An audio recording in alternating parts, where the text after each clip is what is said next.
In section 1.4, we're going to be studying inverse of a relation. I asked you now to pause the video and write down a few things you notice about graphs 1 and 2. Okay, well, I'm hoping you have found a few things. Number one, I hope you notice that the two graphs are symmetrical to this line right here, which is the line y equals x. Okay, and I hope some of you realize that I have a 0.24 on graph number 1, and it is 0.42 on graph number 2, so the x and y coordinates seem to have been reversed.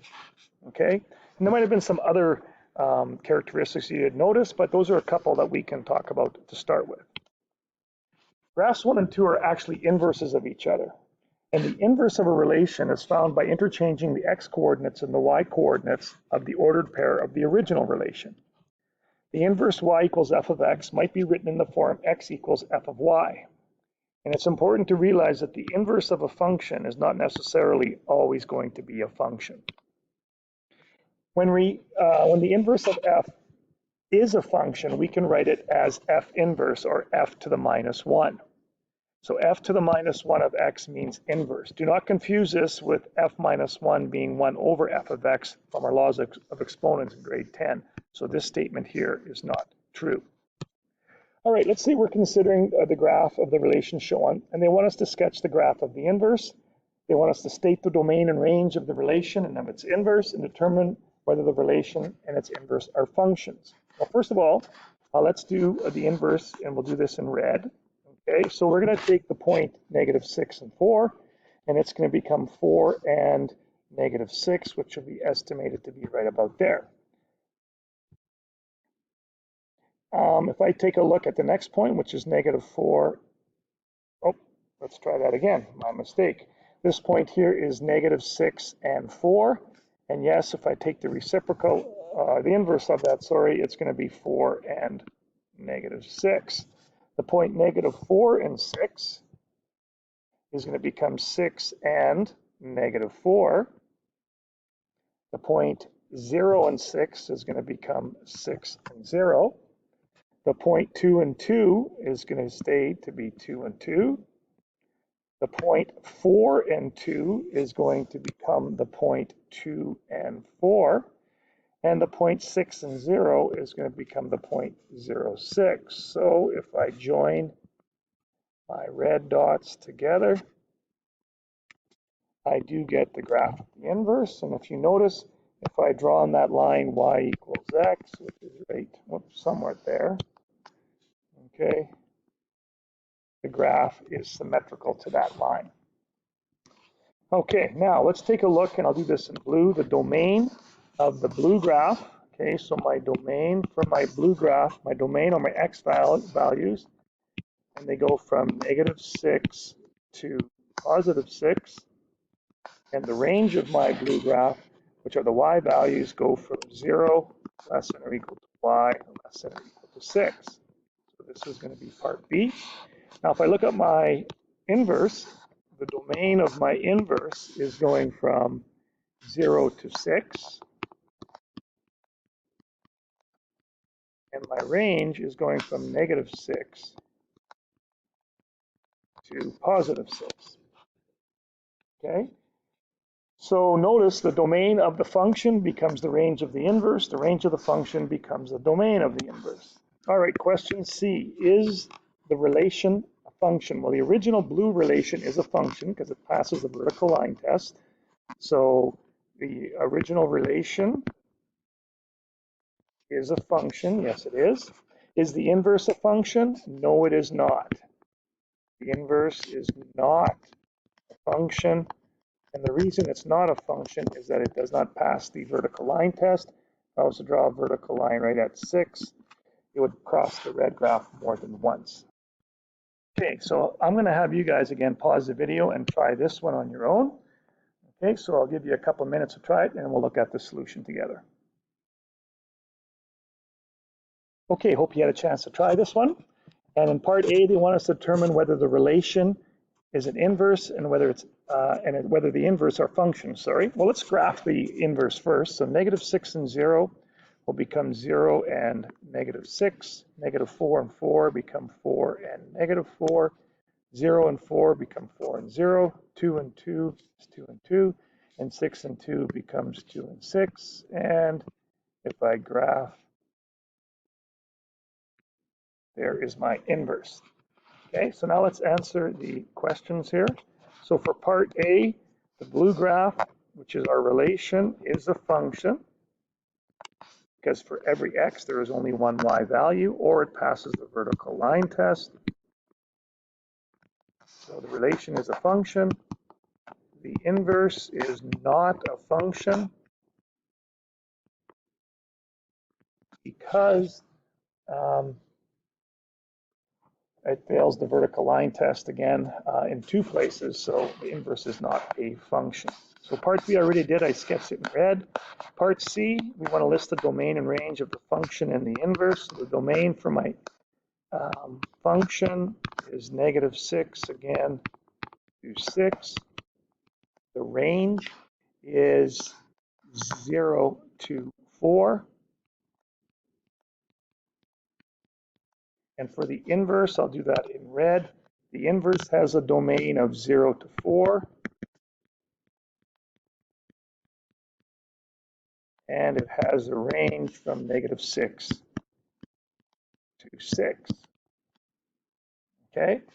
Now, for the original relation, it has an x-intercept at -6 and 0.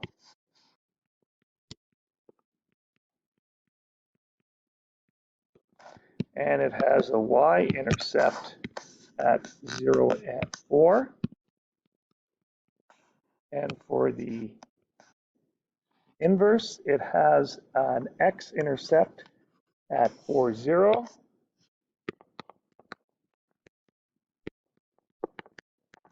And it has a y-intercept at 0 and -6. And notice again the relationship. These are flipped because in the inverse, we switch our x and y coordinates around. Last thing, state any invariant points. So what is the same on both? And well, we have the function, the point right there, 2, 2, and that would be considered an invariant point for part D. All right, now consider the graph f of x equals x plus 2 squared. So they want us to graph the function. They're asking us, is the inverse a function? Graph the inverse on the same set of axes and describe how the domain of the function can be restricted so that the function or the inverse can be a function. Well, let's first of all graph this. Well, we know from transformations x plus 2 squared is a parabola shifted 2 units to the left. So there's my graph.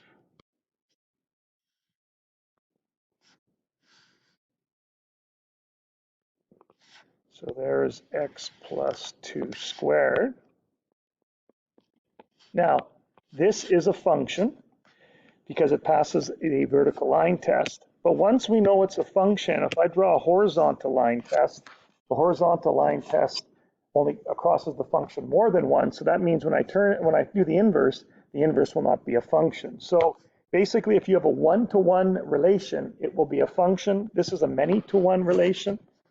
Or a many-to-one function, so the inverse will not be a function. So the inverse is not a function, and it's because the original relation fails the horizontal line test.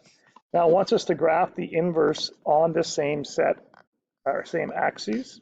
So let's make this bigger again. We'll do this in blue this time. So the point -2, 0 becomes 0 and -2. The point -1 and 1 becomes 1 and -1. -3 and 1 becomes 1 and -3. 0 and 4 is 4 and 0. -4 and 4 becomes 4 and -4. And you can see I get my inverse like that. And again, you can see the graph of the inverse is not a function because it fails the vertical line test. Now, how could I restrict the domain of the original function so that the inverse is a function? Well, just take half of the original graph. So if I took the domain for my red graph to be x less than or equal to -2. That would just give me this portion of the graph, and therefore I would get just this portion on the inverse. Then the inverse would be a function, or I could say the domain could be x greater than or equal to 2, and that would give me this portion of the graph, and then on the inverse I would only get that portion, and it too would be a function. So those are the way I could restrict those are the ways I could restrict the domain of the original function so that the inverse would be a function.